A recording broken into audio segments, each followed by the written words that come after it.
Welcome to the July 1st, 2021 Board of Zoning Appeals meeting. Members, staff, and guests, we ask for your patience during this virtual meeting. Multiple staff members are behind the scenes to make sure all applicants and citizens are able to communicate with the board at the appropriate times. Board members and applicants are participating via Zoom. Some are using video and all are using audio. For applicants, I will unmute when your case is called or ask you to unmute yourselves. Everyone, please be aware of your audio and be mindful of anything in the background of your video just to eliminate distractions. The public can participate in a number of ways. They can watch via City TV. They can submit emails, call in on the phone, or log into publicinput.com. To stream the meeting through City TV, you can go to youtube.com/user/Columbia SC Government. You can submit letters and statements via email to cocboardmeeting@columbiasc.gov leading up to and during the meeting up until the time the board goes into board discussion. You can call in at 1-855-925-2801 and when prompted, enter the meeting code 4318. And after entering the meeting code, you can either hit *1 just to listen in. *2 allows you to record a voice message that will then be played back into the record, and just make sure to speak clearly and leave any case information so we know which case you're calling about. And *3 allows you to be placed in a queue to speak live. And you can hit any of those prompts at any point on the call. We just ask that if you are calling about a specific case, wait until that case is called to hit *3 so that we know which case you're in the queue for. You can also stream at publicinput.com/cocboza-July or JUL 2021. And if you're calling in by phone while also streaming on your computer, please mute the audio on your computer and just use your phone audio just to avoid any playback audio issues. And there is an audio delay between Zoom and the live recording. So if you notice that we pause every once in a while, it's just to allow the audio to catch up, to give citizens time to call in or email. And I'll go ahead and do roll call. Mr. Dinkins? Here. Mr. Gregory? Here. Mr. Primus? Here. Ms. Stevens? Here. Ms. Spinner?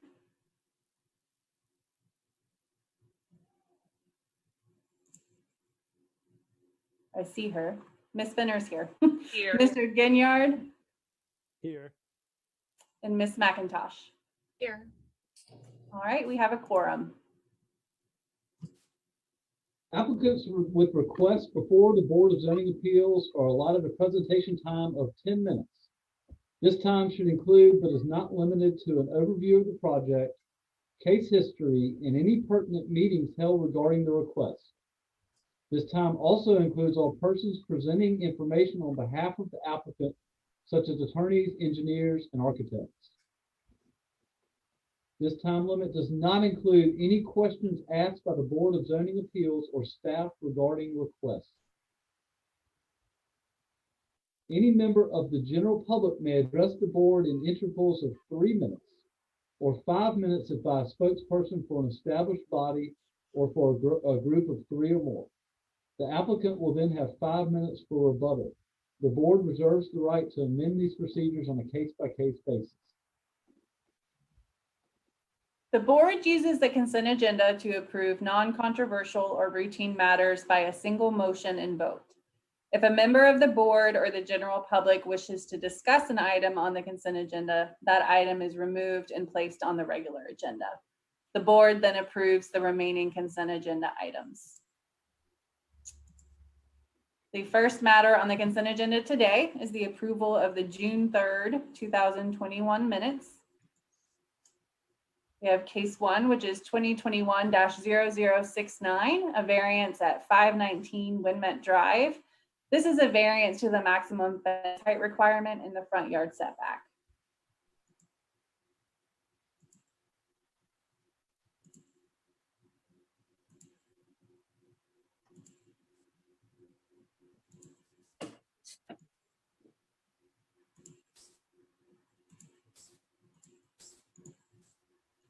Case 2021-0071, a special exception at 514 Gervais Street, Suite C. This is a special exception to permit a tattoo shop.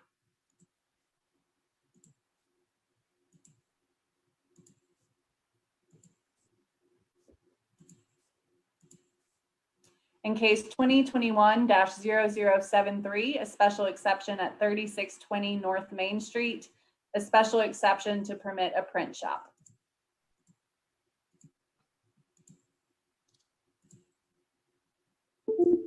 And that completes the consent agenda. If anyone wishes to have a case removed, they can let us know prior to the board vote. So we will pause for a second to give the audio time to catch up and to see if we have any citizens on the line. I do not see any emails that have come through.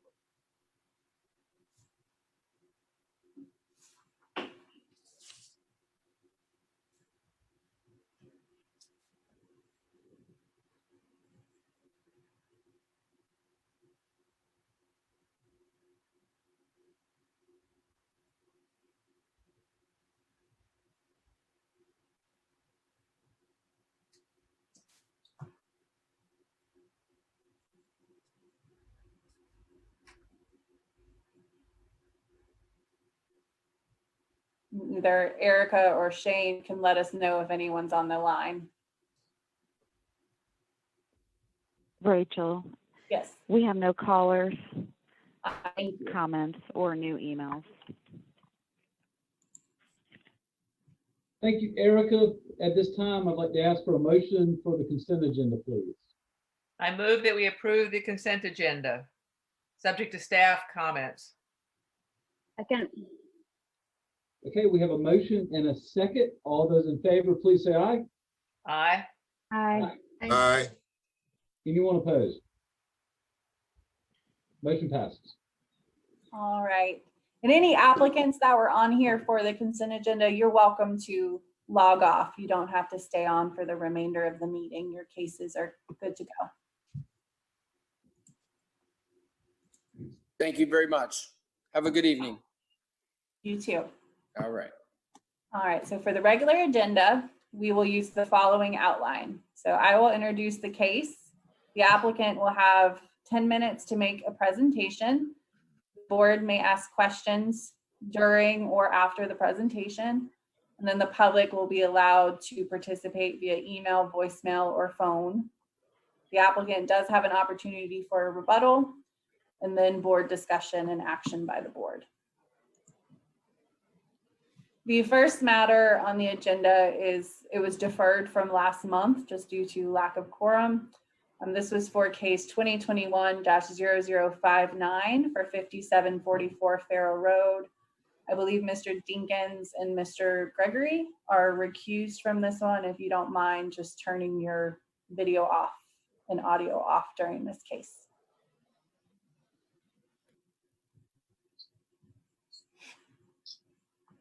So, and we do have to, this is a unique circumstance since both our chair and vice chair are recused from this matter. We do just have to appoint someone to head up this specific case. If anyone wants to volunteer, they're welcome to, or we can do a vote. But is anyone comfortable kind of standing in as chair for this case? I mean, I would need, I don't mind, kind of stepping in if you would. Yeah, it just would be someone to call for the motion. Yeah. Okay. I can do that. Thank you, Mr. No problem. All right, so this is 5744 Farrow Road. This is a variance to the minimum buffer yard requirement. I do believe Mr. Morant's on the line. He's welcome to unmute himself and go over his request. Hey, good afternoon, members of the board. Basically, we had a request about using the minimum buffer zone and replacing the fence that's in our plans, which is a partial wall. We want to make a full fence that's wooden, a privacy fence that's at least 8 foot tall. As you can see in the pictures that are before us, there are other properties around that use the same fencing. So we thought it would be a good ideal to use the same type of fencing at our property and still keep our minimum buffer zone. We also have included with some letters from the adjacent property owners saying they don't mind us using the same type of fencing. Basically, there was a fence on the initial civil engineering plans that was like a 6 foot masonry wall, and it was partial. Basically, we thought that it would not provide us with the adequate security to secure our property and make sure we cut down that theft prevention, because we've been having a lot of thefts on our property, and we thought the fence would help out with that if we enclose the whole property.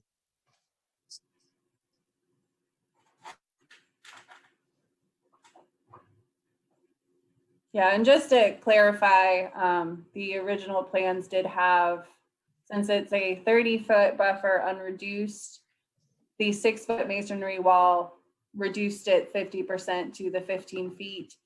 They are wanting to go higher than that, and instead of having to do it as a masonry wall, they would prefer to do an 8-foot wooden fence to get that added height. And that is where that variance comes in. So a wooden fence would normally only reduce a buffer 25%. So they're asking for 50% to reduce it to 15, but with an 8-foot wooden instead of the masonry wall.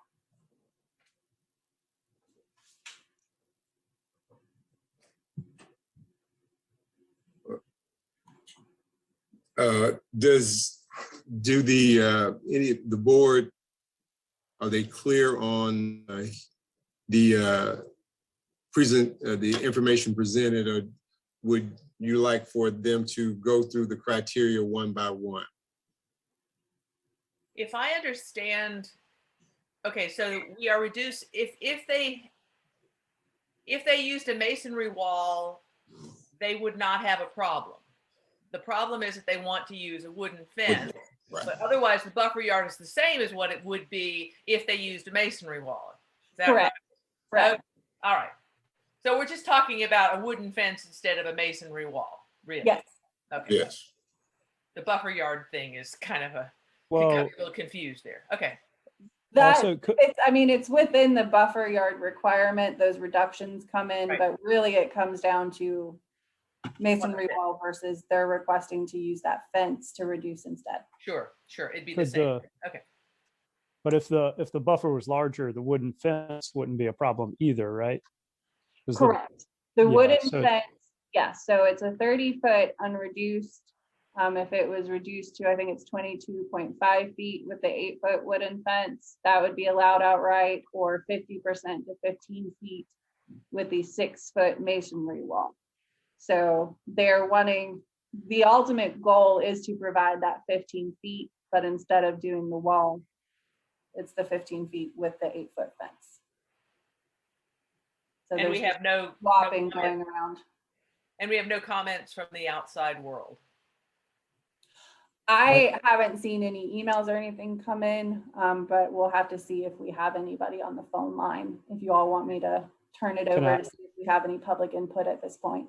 Can I There ask was you a one quick letter question? included with the application in favor. So we did not receive any statements of opposition prior. Okay. Can I ask a quick question to the applicant? Sure. So you could do an 8-foot fence with 22.5-foot buffer with no problem. But you want to stick with the 15-foot buffer, but still provide the 8-foot fence. I know the 6-foot fence isn't giving you adequate security. Is there a reason why, or what's the main reason for not just having the 22.5-foot buffer and then maintaining your 8-foot fence? Well, some of the plans on the civil engineering plans, it would kind of push us back it encloses us from utilizing proper space to park vehicles. So we were hoping that we can keep that buffer zone to keep that extra space that we need to move the vehicles around within the lot.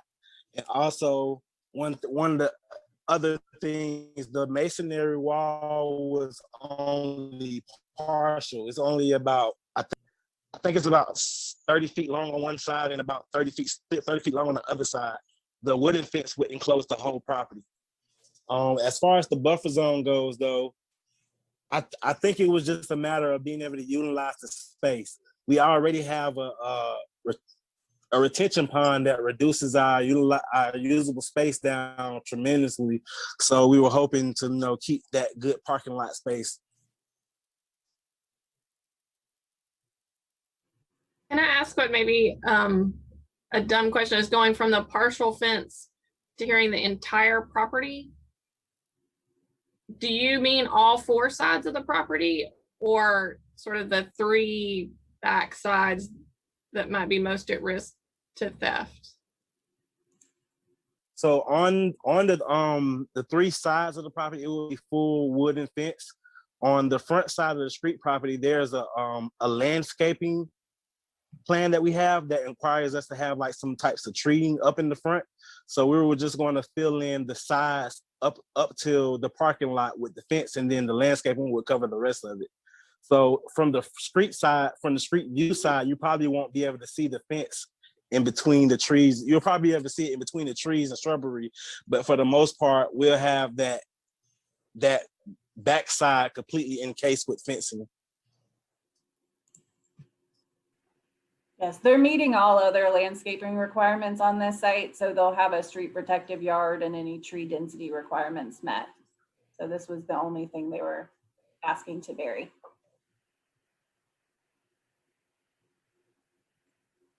All right, do you all want me to see if we have any public input?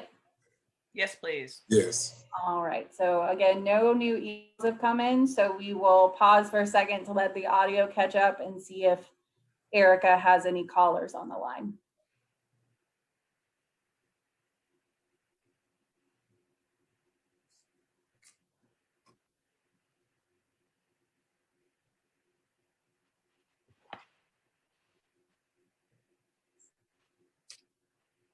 Rachel, at this time, we have no callers, comments, or new emails. Okay. Mhm. Right, that was faint, but she said there are no callers or emails on the line. Good. Is this the point where we ask for any other board discussion? Sure, yes. Okay. Is there any other board discussion outside of the comments that have already been offered? I'm good. I'm good. All right.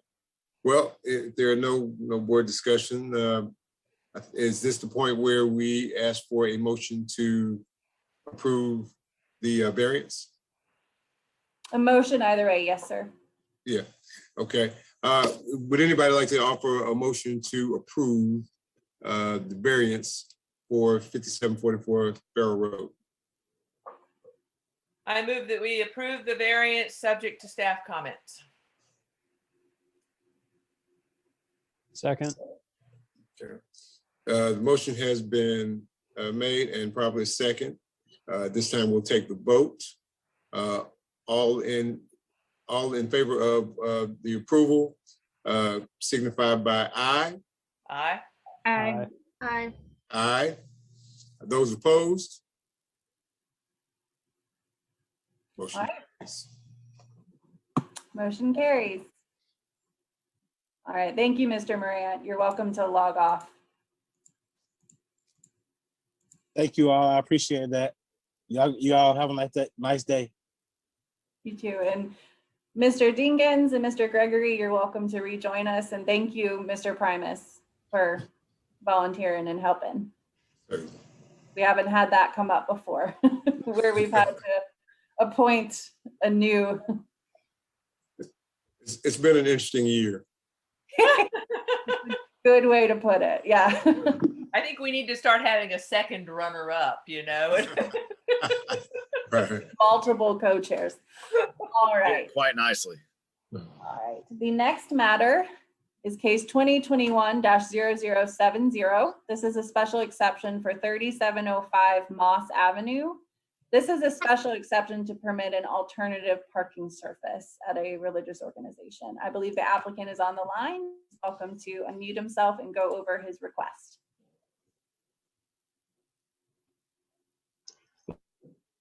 Well, hello, both. It's good to be back with you again. I'm Bob Morgan, pastor at Rosewood Community Church, and we have had a good transition in the middle of a crazy year. The last time we were with you, we were working with the property down in front of Publix on Rosewood Drive, but we have since sold that to the Cason Group, moved down the street a little ways to Moss Avenue, bought that property there, and it was a church, a Lutheran church that had been closed for about 2 years and vacated for about 2 years. We've bought that facility and renovated that property and completely upgraded the facility and brought it back into current compliance with all the city codes as far as anything that had been grandfathered into that building before has now been updated.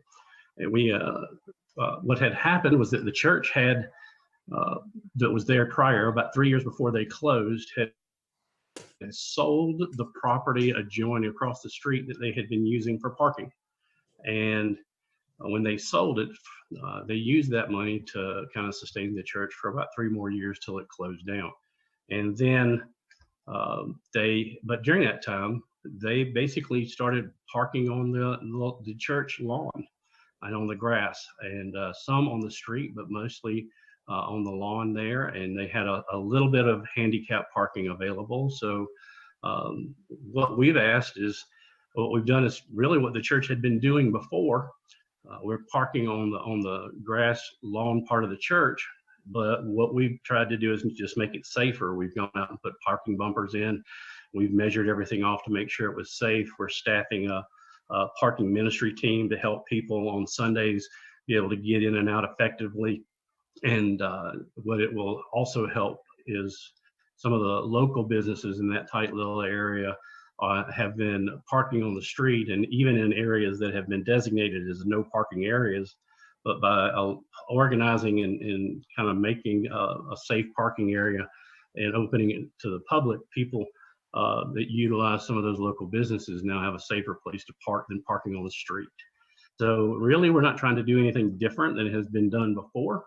We just want to make it safer and continue to be good neighbors in the community. Thank you, Bob. One couple quick questions for you. So right now, currently, the church is in operation and is meeting, I'm presuming, at least every Sunday. Is that correct? Yes, sir. We have Sunday services there, and okay. I think you might be frozen. But they are set dates. There's nothing on a regular or rotating basis. We will probably have a Wednesday evening or a Sunday afternoon service. In that facility is a lot smaller than we were used to.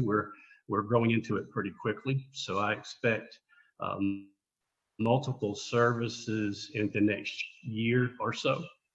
So, but we will be managing the flow of that with the parking team that we've put together. Understood. Well, on any given Sunday, how many cars can we expect to park? Or how many, I guess a better way to ask it, how many vehicles do you have at a service on any given Sunday total, approximately? Right now, our attendance is running anywhere between 40 to 60. We've been coming back from COVID.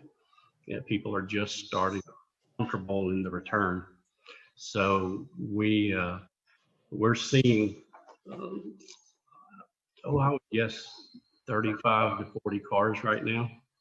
And we're using, now we have a great relationship with the Music Academy across the street. And if we're not having an event or anything, they're more than welcome to use our parking area. And they have given us the same courtesy. We park across the street and use their facility as well. This is just so that we can utilize the space we currently have and do what the church had done before.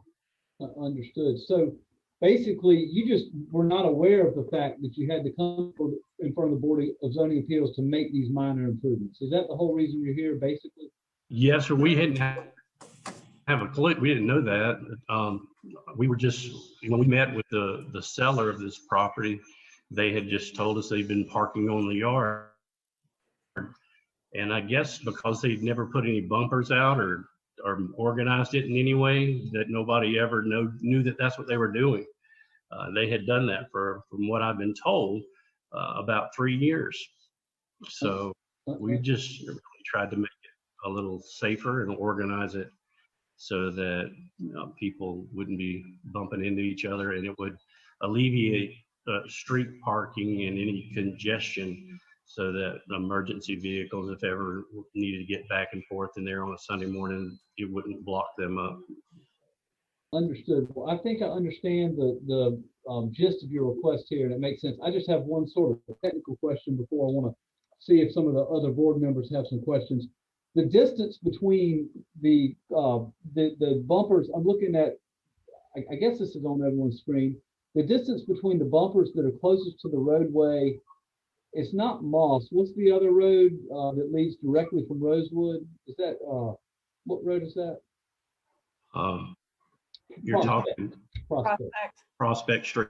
What is the Yes, distance, sir. the distance from the closest bumpers to the edge of the asphalt roadway along Prospect? In the photo in your application, I can't tell by scale, but it looks awful close to the traveled way. We made sure we talked to Weathers Construction, helped us with our renovation, and they've done this kind of before, and they had their people come out and measure. And there's a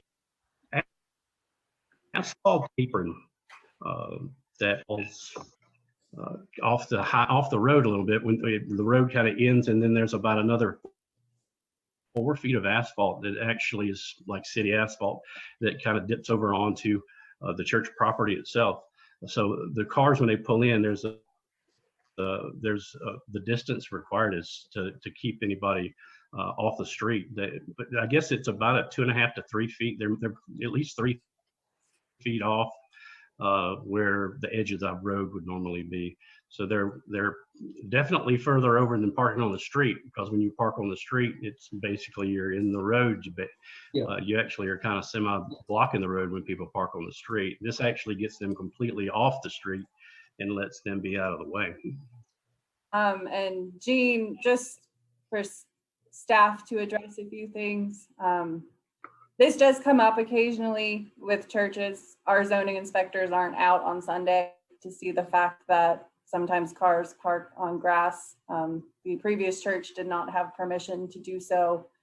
And had we been notified, it would have been a violation, as it is grass and it's also a residential district. When the renovation permits were pulled, and you, sir, may not have known this, the applicant, the contractor pulling the permit was notified that we would need to be looped in once they were prepared to start moving forward with parking. We were told at the time that there would not be parking on the grass. So our inspectors were notified when parking stops started being placed on the property and a violation was issued. So any parking will have to meet land development and any other development codes. I mean, they will have to get a zoning permit for it. So if any of those parking stops result in cars backing out into the right of way, they will have to be relocated. So there is something, it would probably be best for staff to be sent a plan should this be approved, so that we can ensure that your parking meets all requirements and is safe. I'll be more than glad to do that. No problem at all.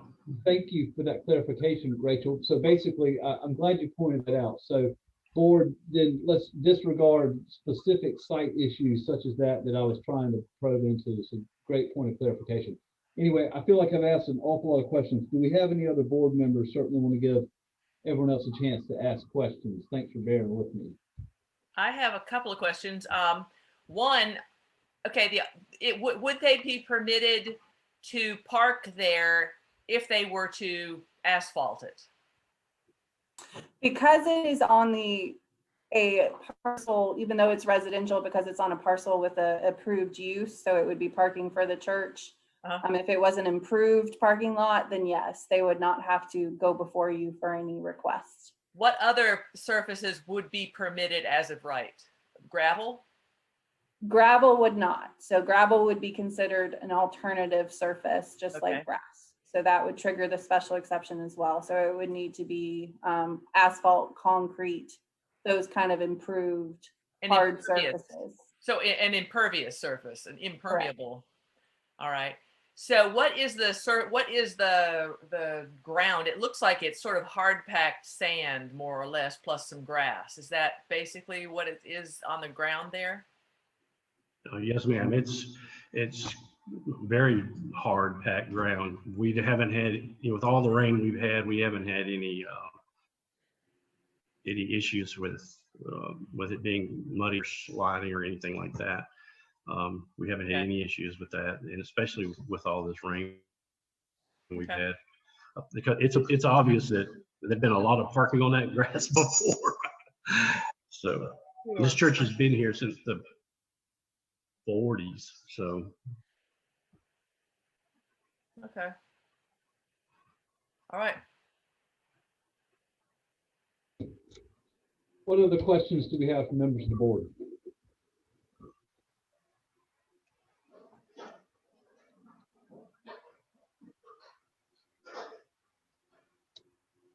Okay, I'm not hearing any, so I do have a couple more. I think this is interesting. Obviously you've considered some sort of a gravel parking lot here, am I correct?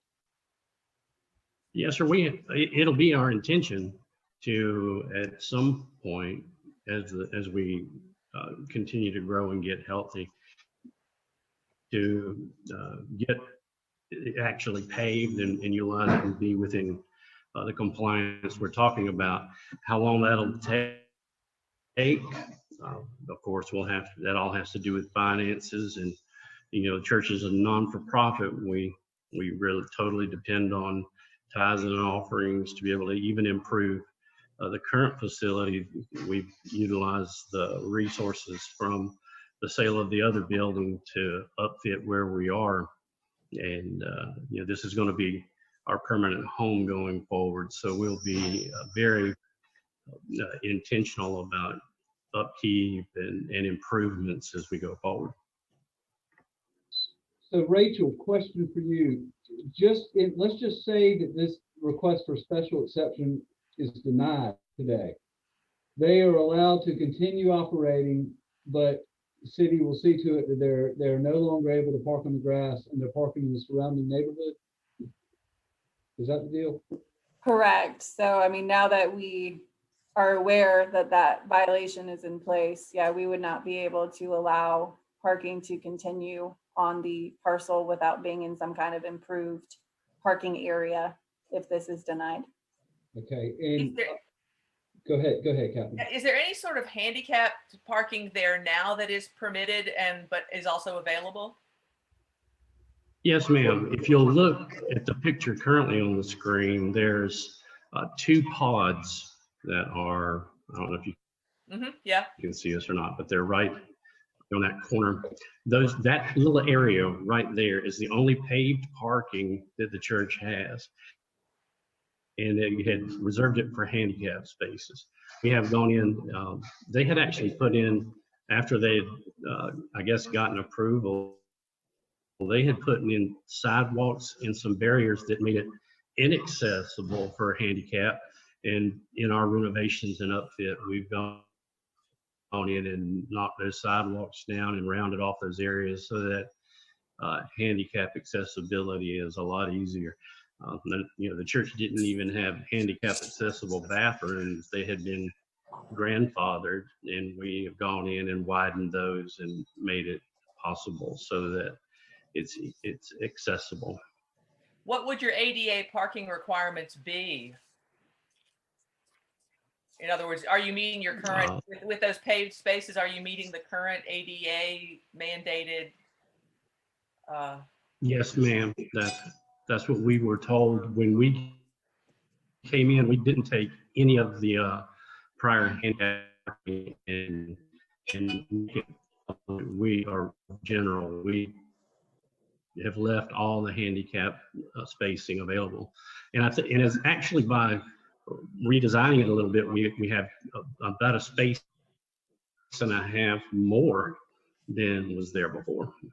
But isn't there some, I mean, I'm only minimally aware of ADA requirements, I'm ashamed to say, but there's some basis of how many spaces you're supposed to have. That's why, you go to Lowe's and half the. That's, Catherine, that's looked at through our building side of things. They look at that when they're doing plans review. So they would have checked that when they were looking at the plans certification. I'm not sure how they calculate right it. Now for that facility that size, yeah, for that facility that size, I believe I'm just trying to picture in my mind right now 7 handicap parking spaces. So I would be willing to guess that for that size facility, it all might be more than it was needed. Okay. All right. Thank you. Okay, Yes, Rachel, you mentioned review by the building department, but the applicant, they have not submitted a site plan for this alternative surface in the parking lot, correct? No, that's what we will need to get together for a zoning permit after. When it came through for the renovation, there were some things on there, and at the time, Pope, the deputy zoning administrator, spoke with the applicant for that permit at the time and explained that a special exception would be required in the future. And they stated they would come back for that should they move forward with that, so that they could go ahead and move forward with the actual renovation and get that building permit. Okay. So there was some miscommunication there, and that it didn't necessarily come back to us for the special exception when they were ready for that part. But this wasn't a part of that review. Okay, understood. See, so Catherine, a lot of your questions are the same questions that I'm having. And Mr. Morgan, I understand completely that you didn't realize that you needed to have a plan or a special exception to do this sort of parking area. But these are the reasons, in my mind, what we really need to see this site plan and how this is going to work, I think, before we can make an educated vote on this matter. Because just to go and delay the wheel stops out there in the parking area based on the contractor's recommendation, I mean, I'm sure it's a good recommendation and you may be right, but you're going to have to do this anyway. I really think you need to get your site plan drawn and come back in front of us. That's just my opinion, because we don't know. We don't know about the ADA accessibility, the number of spaces, the distance from the wheel stops to the roadways. I think it'd be more appropriate for us to have a site plan in front of us before we're voting on this matter. I'm actually coming from a slightly different direction, but okay. Yeah, I think my concern is that in my neighborhood, we have a terrific problem with people parking on front yard parking. And I live directly across from the former Women's Club site, which the Catholic Church now, Catholic Diocese, has purchased. And someday they may want to do the same thing, park on the dirt and on the grass. And the problem there is, of course, it's a big muddy mess. Doesn't seem that it's going to be a problem here, but I don't think that's a refinement we can make. I hate to see things paved for no good reason. If they're currently able to park on the dirt, on the ground, I suppose that's better than paving it from an environmental perspective. At the same time, it sets a bad precedent in terms of front yard parking. So I'm very conflicted about the whole thing. My ADA questions were, I hate to see that church members who really need a place to park would not be able to park up close.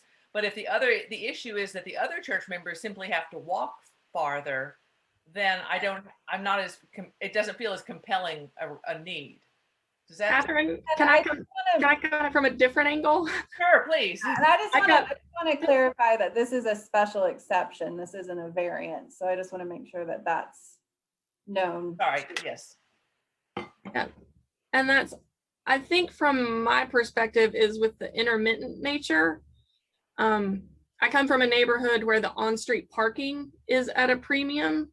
And so I feel like the neighborhood impact would almost be less if they can find an appropriate way and a safe way to park in that area, rather than distributing all those cars and being in conflict with the neighborhood. Because the soil in Rosewood is seems conducive to that. But again, I'm with Jean, we don't want to approve anything without a site plan that's, thoughtful and appropriate for safe traffic flow. Okay. Well, And if the board prefers, staff is happy to sit down with the applicant and development team to make sure that they have the requirements that they need. If you all wanted to have them come back next month or whenever you wanted them to come back, staff's happy to meet with them for sure. Well, let's, okay, well, it's my fault. I started this. We sort of bleeded over into the board discussion purpose. So before we go any further, these are all real good points, and let's discuss all this. But I guess I'll ask one more time. Does anyone else have any specific questions for the applicant? Not board discussion, which again, I started, but do we have any questions for the applicant? Okay, all right, very good. So what we need to do now is let's check and see if we have any public input. Especially I'd like to see if there's any Rosewood neighborhood association members, any Rosewood neighbors that have any say on this matter. We have not received any written correspondence. I do just want to clarify, we had gotten a couple calls leading up to the meeting, and that's why I made sure to just kind of speak from a staff perspective early on about what is going to be required for this parking and that it will have to meet development regulations. That was the concern expressed in previous phone calls. But I don't see any written comments that have come in during the meeting, and I will turn it over to Erica to see if anyone has called in.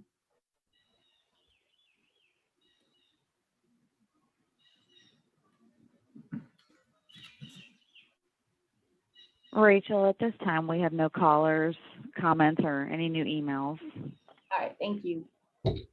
Thank you, Erica. Okay, all right, great. So now let's discuss this matter. I think we were off to a really good start. I'd like to hear the board continue. Let's kick around this matter a little more, what everyone else thinks about this.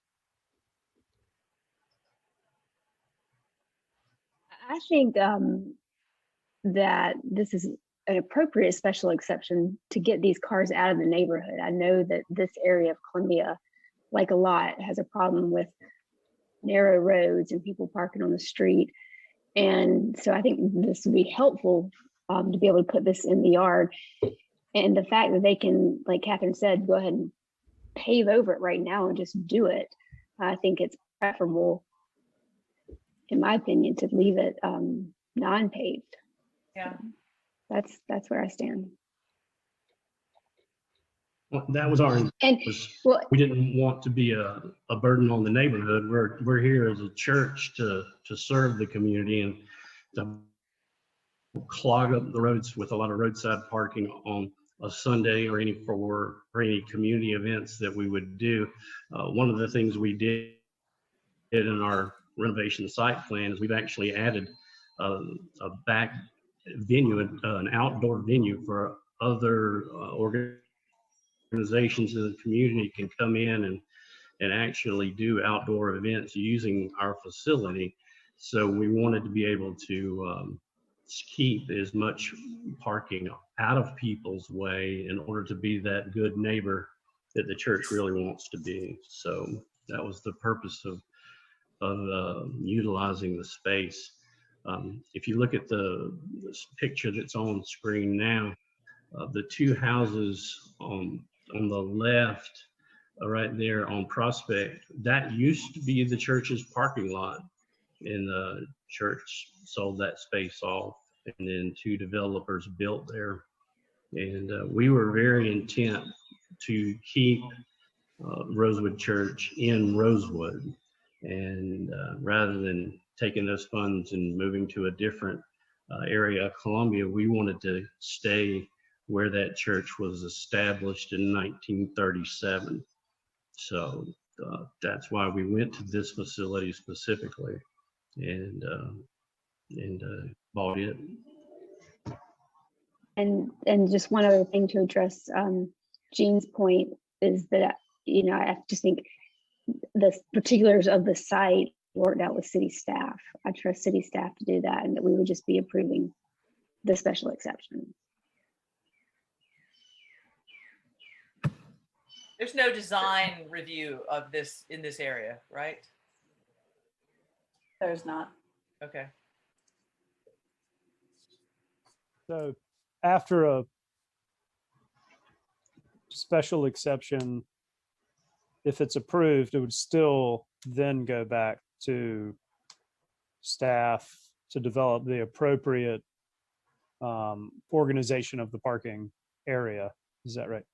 Yes, with parking, if they were disturbing the land, they would go through a land disturbance process. But if they are just working with what's there and just placing parking stops, they will go through a zoning permit review, and zoning, landscaping, and land development would review to make sure requirements are met.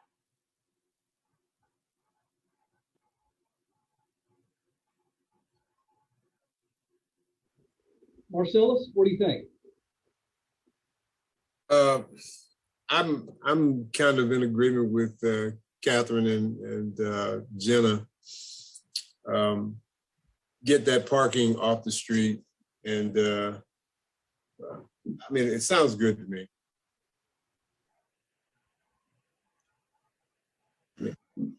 I agree. It sounds good to me. I don't have a problem with parking on the site, and I think it has a lot, and not paving it for environmental reasons. But it's almost like the other 6 days of the week, you got to stare at a bunch of parking blocks there that are not being used. So it's just going to look a little weird the rest of the week. I wish there was something that maybe it just didn't quite contrast so much with what's there now, but could still allow them to park.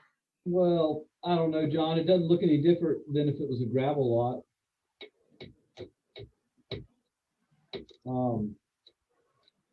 Yeah, but it could be, to your point too, Gene, it could be if a plan was put in front of us of exactly how it was going to be structured, it might be easier to approve knowing that it's, you know, done in a thoughtful way that takes into account the whole reason that this, you know, requirement is, you know, or takes a special exception to keep the character of the neighborhood. Yeah, agreed. And that's what I initially thought. That's why I brought it up. But after hearing the other board members and hearing Rachel's explanation, I think we just have to take comfort in the fact that in order to do this, that, you know, they are going to have a plan review. And I'm kind of a plan guy, so I would like to see it right now. But, you know, listen to everyone else's comments. Don't really think it's necessary. You know, we either approve the alternative surface or not, and we'll have faith that it will comply with all the land development regulations. So. But it seems to me that what we have here is a choice between, at the current time, because they don't have the money to blacktop it, either we allow them to park on the grass or they clog up the city streets. I mean, I really think that's where we're coming down to. And I think that from what I'm hearing from everyone, and I kind of agree also, I think that it's much better that they park on the grass, frankly, than that they pave it, but that they park on the grass than that they clog up the city streets. Okay. Well, before we ask for a motion then, I guess, well, let's give the applicant one final, how about Mr. Morgan, let's give you 1 minute or so to, do you have any rebuttal for any of our discussion? And most of it's pretty positive for your request, but just want to give you one more chance. Well, yes, sir. The one thing I need to make sure, and if you guys wanted to see how we have laid it out and things, I'd be more than glad to give you that information. We got together with Weathers, and we didn't just willy-nilly go throw some parking bumpers out. We did all the measurements, and we made sure that the space was allotted. And like I said, when we have any event there, one of the things we want to make sure of is that safety is observed, and that we have a lot of children, and we do have handicap and elderly, and we want to make sure that it's safe for coming out. And so we went out and measured, and we set those spaces, those bumpers out in uniform space. One of the things I don't know, you could see it here. We laid it all out and made sure that that the measurements were correct, and that it would fall in compliance with what parking lots do and look like. So it wasn't like a bunch of guys in the church just decided to get one day and throw out a bunch of bumpers. We really took somebody a lot smarter than me that actually take measures out there and did the math, and that was I know about preaching, I don't know about math. So they had made sure that it was safe. And we won't have events, even Sunday mornings and events, without utilizing a parking ministry, where there will be helping people back in, pull in and back out, and there will be people in the parking lot for any and all events that we do to help with the flow of that.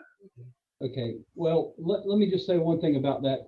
I understand that and appreciate you putting some thought into it and your contractor, but I think, I don't think Weathers has any civil engineers. They're contracting in a building firm. You're not a civil engineering firm. So I'm okay with all this. I just want to point out, as Rachel said, I do think you're going to have to engage a civil engineering firm to prepare a real site plan, and we'll see how well you did. So not saying it doesn't work. I feel like this board has decided that all that can be worked out with staff. So I just wanted to point that out for the record, that you may have measured it and you may have had some. They had one of the things in our site plan, from what I understand, was that they wanted the handicapable parking that's on that paved area to be, I guess, redesigned.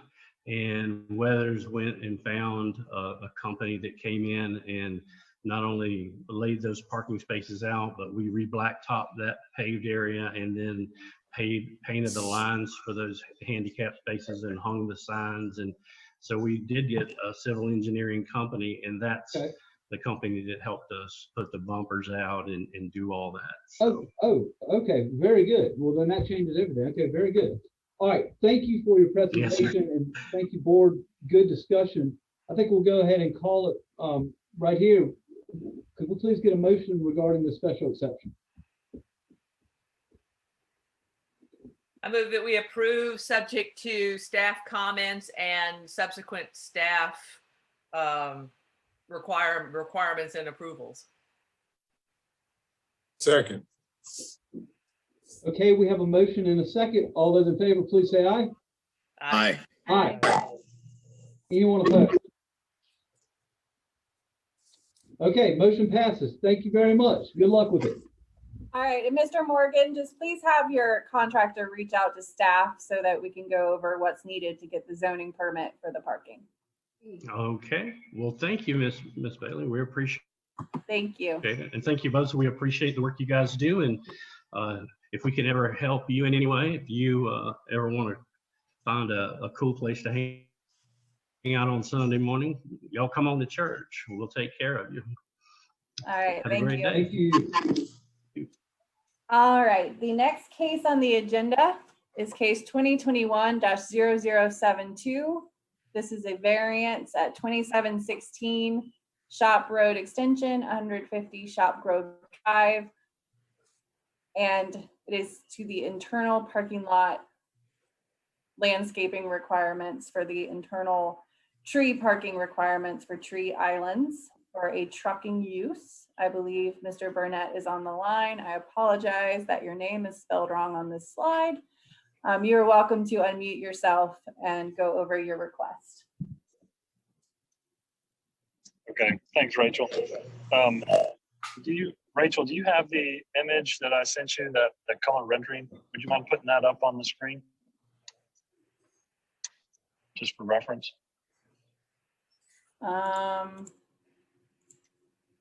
Is it this one? No, that was an overall plan. Yeah, that's it right there. Okay, perfect. Thank you. I just want a brief introduction. I'm Hoy Burnett. I'm a civil engineer with the Land Plan Group and the applicant for TMC Transportation. I've also got Matt Montgomery with Montgomery Construction out of Lexington, who's also on the line, who's acting as the owner's rep. So if you have any questions that come up for the owner, he can probably answer it a little better than I could. Just a brief background on TMC. They're one of the leading flatbed transportation trucking companies really throughout the country. They've got 10 offices all over the country, from Arizona to South Carolina, with South Carolina posing as their kind of main southeastern headquarters. They have over 3,000 employees and are looking to expand their operation here in Columbia. They currently have a training facility, which is at the corner of Shop Road and Shop Grove Drive, which is a newer industrial park. It's at the former location of the Thermo King, if that sounds familiar. So anyway, they've converted that building into a really nice facility for training their truck drivers. And so what they want to do is they've purchased the adjacent 35 acres and want to expand their operations to employ up to 300 people with a $20 million expansion of additional training, administration, maintenance, logistics, all that kind of stuff, storage. And so one of the things that came up in our review with the city staff was that there was a requirement for landscape islands in a large expanse of paved area. And so with this being a training facility, these large paved areas have a lot of trucks on them, and they're brand new drivers. And so we felt like having obstructions in that training area would actually be a hazard, not only for the islands, but for the truck drivers. They actually had a similar requirement for one of their facilities in Indianapolis, and it became such a problem that they ended up having to take them out because it was causing so much damage to their trucks, with these new drivers trying to navigate around them and learning new trucks, all the gears and the how to drive, and then also having to look out for these obstacles in the way. And so that's what we're here before is to get a request to not have to do these islands. I will note, if you look on that site plan, we will have to do some screening along Shop Grove Drive to try to hide those. And they do want to save a fair number of trees, as many as they can, which is always noble, especially in an industrial park. So with that, I think that kind of sums it up. Glad to answer any questions if I can, or Matt. So just let me know. All right, anyone have any questions? What's the difference between the green space that you are proposing and the green space that you would be required? Is it just simply moving stuff around, or are you still providing essentially the same amount of green space but shifted into different configuration? I mean, we're providing probably way more green space than we would ordinarily be required. I mean, Scott Holder requires us to have so many units per acre. I mean, but we're saving, I think it's like 4 acres of woods, which would equate to way more units of trees than we would ever need. So we feel like that we're going to make up for it in spades overall. Sure. And they're more useful, I think, to the environment if they're clustered Right, together rather than. that's right. And if you haven't been by their facility, it really, for an industrial park, it really is a nice facility. I mean, they've got nice landscaping. They have a pavilion for their employees with outdoor kitchen, and just they went the extra mile to add landscaping, and they intend to do that for this addition as well. So they planted way more than they were required to plant in that first 10 acres out on Shop Road. Okay.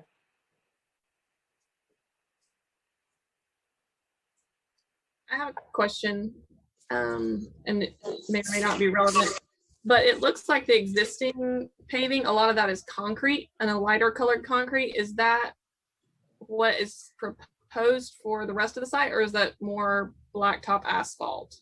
No, it's actually all going to be concrete. We just hatched it a little different so you can tell what was existing versus what's proposed. They use concrete in all their facilities. The asphalt just doesn't hold up, and so the whole thing is a concrete. Now the employee parking, that may be asphalt, but all the trucking areas is all concrete. And that, there's a couple of guys that are on the board that are in the know. They've got, I think it's a 10-inch section of concrete that they installed. They've got 1 foot thick curb, 9-inch tall.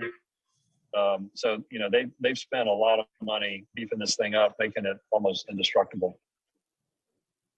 Yeah, I was asking more from a heat gain consideration, because that's the trees in the island. A lot of that is really what that's for. So, a tree Right. off in the middle of the woods isn't, from an environmental standpoint, isn't super helping, Columbia's heat island. But Yeah, keeping a lot of their entire existing facility is all concrete, and that's their intent, at least for all the trucking areas. Now, again, the employee parking, that may be asphalt, but all the rest of the trucking areas are going to be concrete.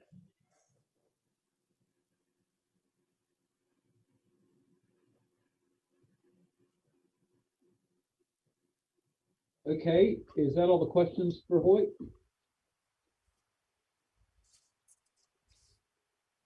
Okay, sounds like it. Well, Rachel, do we have any public input regarding this matter? Doesn't look like any emails have come in. We'll see if Erica has any callers on the line.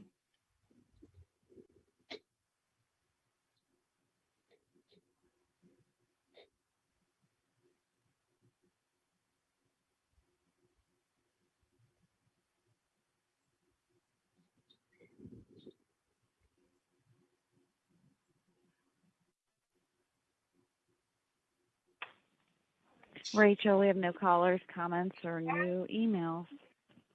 All right, thank you. Thank you, Erica. Well, at this point, let's move into the board discussion portion of the item. Is there any?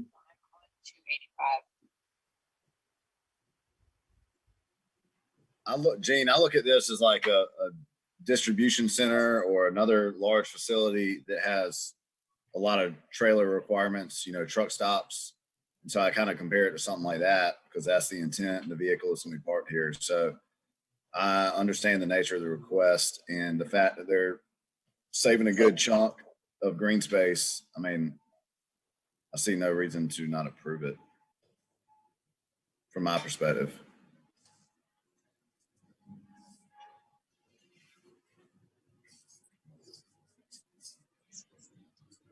Any other thoughts from any other members?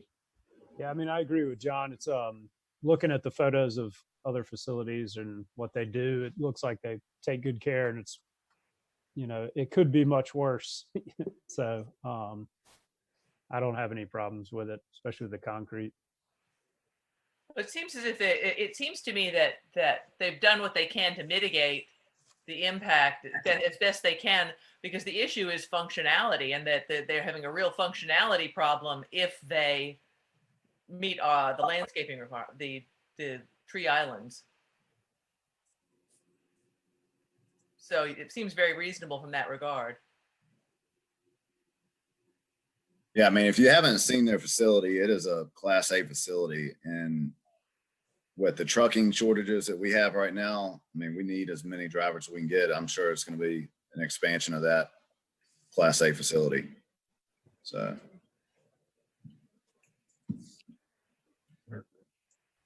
All right, well, those are some pretty favorable comments. I don't think there's any reason to ask Hoyt to chime back in. At this point, I'd like to ask for a motion.